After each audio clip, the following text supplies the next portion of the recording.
Hello guys, मैं हूं तस्कीर। मैं हूं नोमान। और हम लोग रिएक्ट कर रहे हैं इस वीडियो के अंदर why Pakistan is important and powerful country. तो ये एक इंटरेस्टिंग वीडियो है। क्यों है पाकिस्तान इतना इम्पोर्टेंट, इम्पोर्टेंस के बारे में भी जानेंगे और पावर के बारे में भी हम देखेंगे। So let's start the video now.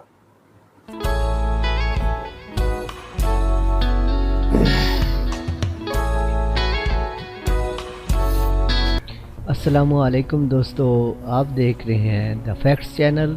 अगर दोस्तों आपने हमारा चैनल सब्सक्राइब नहीं किया तो प्लीज़ करें ताकि हमारी आने वाली हर वीडियो आप तक आसानी तक पहुंच जाए। शुक्रिया दोस्तों। एक रिपोर्ट के मुताबिक दुनिया की ताकतवर तरीन फ़ौज में पाकिस्तान का 11वां नंबर है। आइंदा दिहाई में पाकिस्तान दुनिया की तीसरी बड़ी जौहरी कुव्वत बन जाएगा।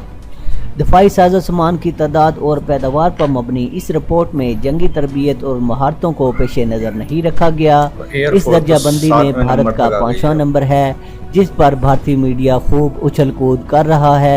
हालांकि इसमें इस बात को पेश नज़र नहीं रखा गया कि किस मुल्क ने कितनी जंगें किस सतह पर लड़ी हैं और इसकी कामयाबी का तनासब क्या है।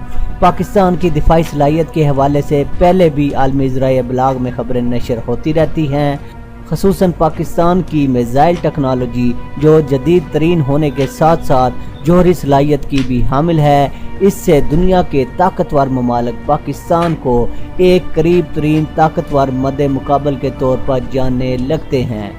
जनूबी एशिया में भारत की गैर मामूली अस्करी तैयारियों और इसराइल और अमरीका से अस्करी मुआहदों की वजह से खित्ते के तमाम ममालिक अपने आप को एक ख़तरे में महसूस करते हैं, लेकिन पाकिस्तान की दिफाई और अस्करी सलाहियतों का एतराफ़ जब आलमी सतह पर किया जाता है तो भारत की दाग कमज़ोर पड़ जाती है।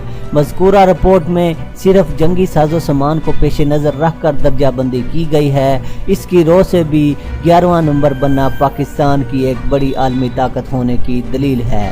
लेकिन अगर इस बात को पेश नज़र रखा जाए कि गुज़श्ता 30 सालों में पाकिस्तान ने दो बड़ी आलमी ताकतों अमेरिका और सोवियत यूनियन की मुहिम जोइयों को भी बड़ी महारत के साथ हैंडल किया है।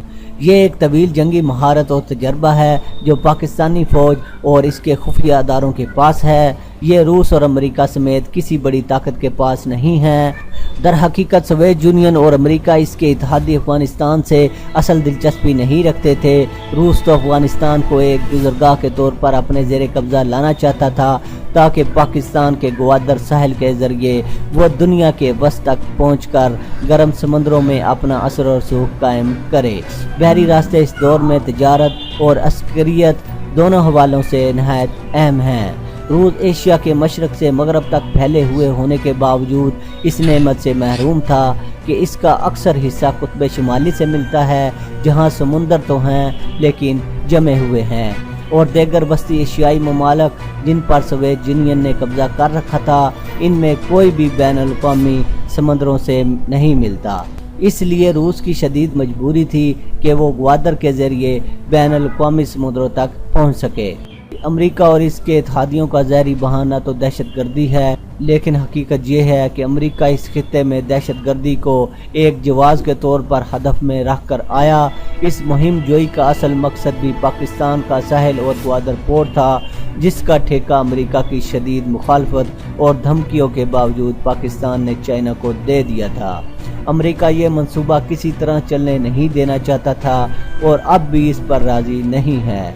अमेरिका चाहता था कि एशिया का ये अहम तरीन दरवाज़ा इसके ज़ेरे तसल्लुत हो ताकि इस खित्ते में अमरीकी बालादस्ती और तजारती मफाद को सहारा मिल सके। पाकिस्तान ने अमरीकी नाराज़गी को नज़रअंदाज करके चाइना को ठेका दे दिया। अमेरिका ने इस मंसूबे को नाकाम बनाने के लिए खित्ते में मुदाखलत करने को अपने मफादात के तहफ़्फ़ुज़ के लिए ज़रूरी करार दे दिया और अपने इत्तेहादियों समेत अफ़गानिस्तान में आदम का। इसकी आमद के बाद पाकिस्तान में शदीद बदअमनी शुरू हुई। इस सब के पीछे अमेरिका और भारत था, यहाँ तक कि पाकिस्तान को एक नाकाम रियासत के तौर पर देखा जाने लगा, लेकिन कुदरत को कुछ और मंजूर था। 10-12 साल की मुहिम जोई के बाद अमेरिका और इसके इत्तेहादियों को ये एतराफ़ करना पड़ा कि वो पाक चाइना तजारती माहिदों की राह में देर तक नहीं ठहर सकते। चनाचे ये भूखे भेड़िए एक एक करके मैदान छोड़ते गए और अमरीकी फ़ज़ाइया के चंद अड्डों के सिवा सब निकल गए। अमेरिका ने अफ़गानिस्तान में बैठकर भारत की हमायत से पाकिस्तान को कमज़ोर करने और ग्वादर साहल के मुआहदों से वापसी पर मजबूर करने के लिए जितने भी पत्ते खेले वो सब बुरी तरह पिट गए और अमेरिका और भारत दोनों को अफगानिस्तान में की गई भारी सरमायाकारी महंगी पड़ गई। पाक चाइना इक़्तिसादी राहदारी का मंसूबा चाइना को तो यकीनन गैर मामूली तक़वियत देने के बाइस है। पाकिस्तान भी इस मंसूबे से मुआशी हवाले से इतना आगे निकल जाएगा कि वो दुनिया को हैरान कर देगा। पाक चाइना दोस्ती एक ऐसी जंजीर है जो एशिया को बहिरा अरब से लेकर बहरुल काहल तक बीच में लकीर की तरह तकसीम करती है। इस राहदारी के बनने के बाद एशिया का जनूब इसके शुमाल से रब्ता करने में इसी का मोहताज होगा। यही वजह है कि भारत को इस मंसूबे पर बहुत ही दुख है और वो अमेरिका के साथ मिलकर इस मंसूबे को हर हाल में नाकाम बनाना चाहता है। लेकिन इसकी बदकिस्मती ये है कि इस मुआहदे का एक फरीक चाइना है और एक पाकिस्तान। दोनों ममालिक कमज़ोर नहीं हैं बल्कि बड़ी आलमी ताकतों की फहरिस्त में शामिल हैं।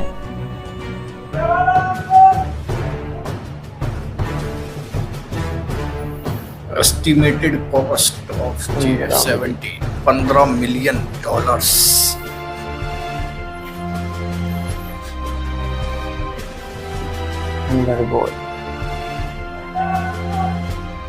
18.8 मिलियन की कॉस्ट है भाई इसकी। खतरनाक है, बड़े महंगे आते हैं सामान एयरफोर्स वाले। वो ये JF-17 फर्स्ट फ्लाइट 2003 में हुई थी इसकी और आज तक अपग्रेड हो रहा है।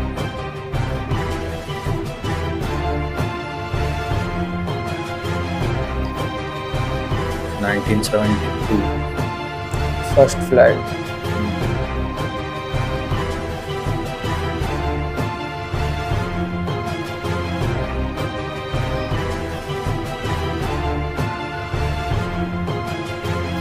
सर्विस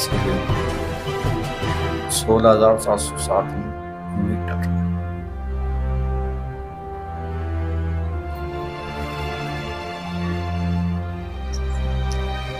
तेरह 636।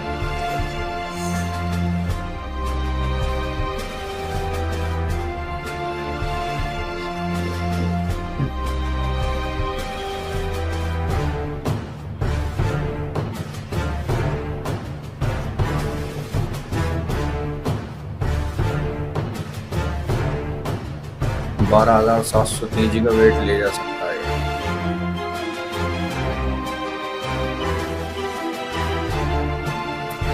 22,900।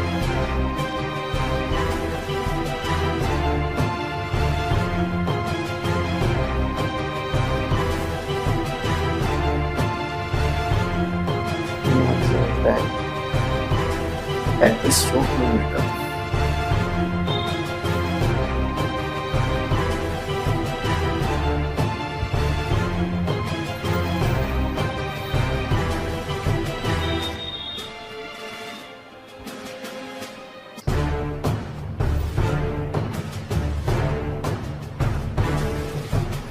JF-17 की अब तो शायद वो रिफ्यूलिंग का भी कुछ चेंज हो गया है उसमें। लॉन्ग रेंज में जाकर ऊपर ही ऊपर रिफ्यूल हो सकता है बिना रुके। 6,000 किलोमीटर 6,500 किलोमीटर चला गया था।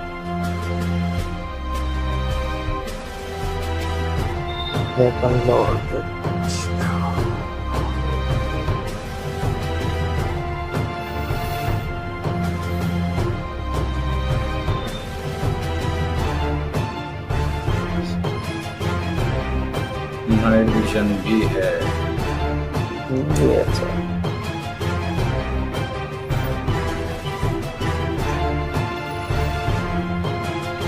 इसमें भी है।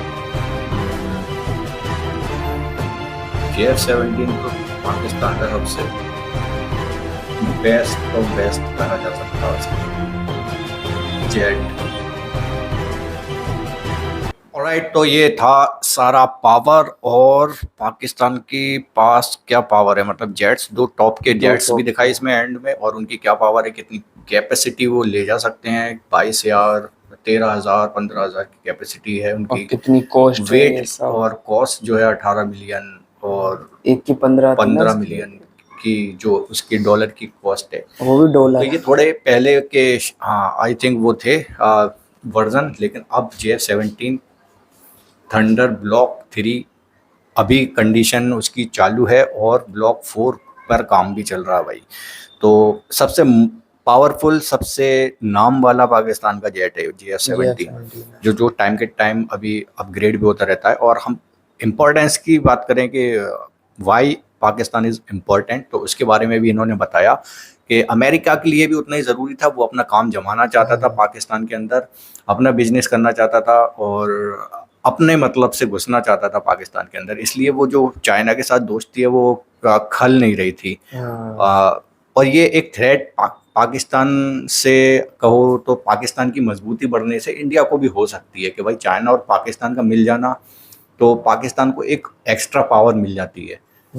जब दो कंट्री होती हैं दुश्मन, तो उस जब दुश्मन से कोई और जाकर मिल जाती है कंट्री, तो भाई उसकी पावर तो बढ़ेगी, क्योंकि उस कंट्री से ये बहुत सारा कुछ ले भी रहे हैं। और जो CPEC का काम चल रहा है, बहुत कुछ वहाँ से ट्रेड, बिजनेस और वो रास्ते बनाए जा रहे हैं चाइना टू पाकिस्तान के, जो बहुत कुछ बदल सकते हैं पाकिस्तान की इकोनॉमी को आने वाले टाइम में और ज़्यादा। अभी भी तो काम चल रहा है और बहुत कुछ बदल भी गया है।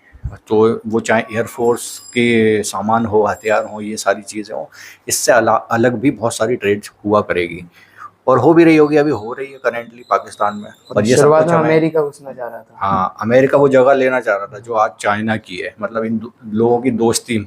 लेकिन हमें भी यही बेहतर लगता है भाई, अमेरिका से तो बढ़िया है कि चाइना से दोस्ती कर ली जाए, क्योंकि चाइना वो धोखाधड़ी या फिर टाइम के टाइम बदलना, ये तो चीज है। हर दूसरे दिन बदल जाता है भाई। अमेरिका इंडिया के साथ भी बदल रहा है, अच्छे खासे पहले कॉन्टैक्ट, इंडिया के साथ था, अब देखो कहाँ पर है। अच्छे खासे कॉन्टैक्ट थे इंडिया से। अब वो भाई अपना अलग ही रंग दिखा रहा है, कभी खालिस्तानियों से मिल रहा है, कभी किसी से मिल रहा है जाके, तो अलग वफादार चाइना है। खून खौला रहा है वो इंडियंस का फालतू में ही। तो आप लोग क्या कहते हो कमेंट सेक्शन में बताओ। इंटरेस्टिंग वीडियो था, एंड करते हैं फिलहाल वीडियो को। Bye bye, take care.